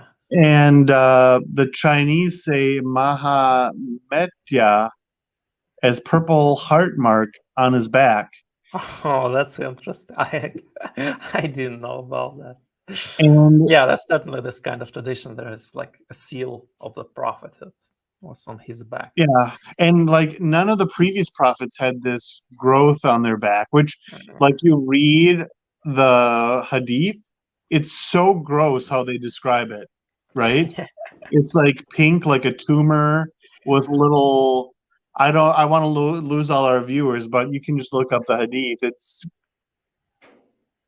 a lot. Why would you put that in there? That's so weird. How does that, like, any common person that, oh yeah, I have this weird, gross thing on my back. That means I'm a prophet. None of the other prophets had that. And like, how does this mean anything? Do you have any idea of what might be going on there? Just to facilitate that Muhammad is the last prophet, like some sort of weird argument for his prophethood. Like almost God himself stamped the prophethood on his back. Something like that, I guess. Interesting enough that in Manichaeism, recently the seal of the money was found, and like seal which he would use to stamp out the documents, and exactly like Muhammad will do in the Hadith tradition, at least. And there's like even in the seal, even like presented in this ISIS flag, they would have the some sort of fetish for the ancient Arabic script, and yeah, maybe there's some connection to that. But who knows? Yeah. And, speaking of weird hadith, do you know this one where there were some wild horses and they were sweating and they were running while they were sweating, and that's the origin of Allah? Have you No, I heard that one? haven't heard about that. Yeah, I've heard that. I'm like, that seems very non-Muslim. I will look up. That's like some sort of Turkic thing. The first thing I would imagine is like some Turkish myth where Yeah, the horse would be venerated. yeah. Which, yeah, and horse sweat, which I don't know. I've always wondered where the heck that might even come from, but probably some earlier pre-Muslim idea. There's But certainly some interesting stuff in the Hadith going on, like yeah, that some makes absolutely no sense. Yeah, different fractions giving their own interpretation about the thing. I guess it's not like monolithic and solitary in a sense, yeah, even though the 90% would be exactly like the Talmudic Judaism. But yeah, there's like some gems. yeah, yeah. And so, for one last question here, what do you think about the historicity of Muhammad? Was Oh, there like a central figure, kind of like what modern scholars think about with Christianity? I would Or certainly say so, Mike, because even the Chinese reports their claims about some sort of a figure. I wouldn't be so sure that Muhammad in Quran, which mentioned, is the same Muhammad as this guy who certainly Mhm. was Persian. In my sense, that would make perfect sense for him to be a Persian, to harmonize the bridges between the Arabic society and the Sasanian one. Not Sasanian, Parthian one. And yeah, and even though we have very little about him, very little about the so-called Muslim conquests, which I certainly deem as pure mythology. Absolutely no archaeological evidence for the Muslim conquest. More likely it was just a reiteration of the Khosrow campaign against the Byzantine, which was super successful back at the time.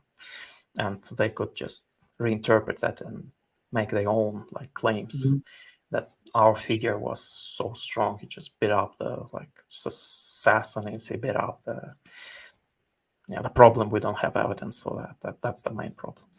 And but yeah, I certainly believe that there was some sort of a figure, like maybe some Parthian, maybe he was an Arab. I'm not so sure, because why would you use Arabic as the source language, not the Middle Persian, for example?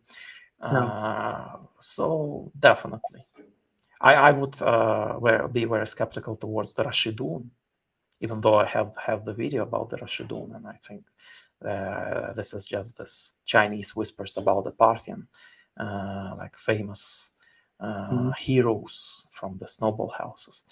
But Muhammad himself, yeah, I think this is the case. Yes, otherwise, I mean, it would be stupid for the Christian writers, for this even Chinese writers, to write about the dude. They won't just care about him. They don't have anything to gain by Muhammad being real or not. So why would they fake it? They're not involved. Exactly. Okay, thank you for thank having you me so much today. for coming. And do you have any final thoughts or anything that we didn't touch on that you'd like to? Oh, just subscribe to my channel. There would be many interesting stuff. The next video would be about the 2 threes theology in Quran, because there is the famous 3 of the archons in the Apocryphon of John, and I think this is somehow connected with the Quranic text. So yeah, absolutely. There will be many different ones. So. Yeah, thanks for coming. We got to do it again sometime. This was beyond interesting. A lot of whole new ideas I've never heard before. And so absolutely. So subscribe. As soon as we're done here, I'm going to put the link in the subscription. And also, if you haven't already, subscribe to me. After you get done subscribing to Gnostic Quran, which you got to do that first so you don't forget, then come back and subscribe to mine. And but there's so much interesting stuff on your channel. There's even interview with the Dr. Price. When I first saw your channel, I was like, why this guy has so few subscribers? There's interviews, because YouTube tend to promote this kind of live dialogue more than just simple context. So subscribe to Elliot. Really amazing. Thanks so much. But actually, Dr. Price was the first person I interviewed. And that maybe plays into why it was so terrible. I was just it was my very first interview, so so forgive me. But thank you very much for having me. Yep, absolutely. Thank you, everybody, and thank you everybody who watched till the end. Bye. Bye.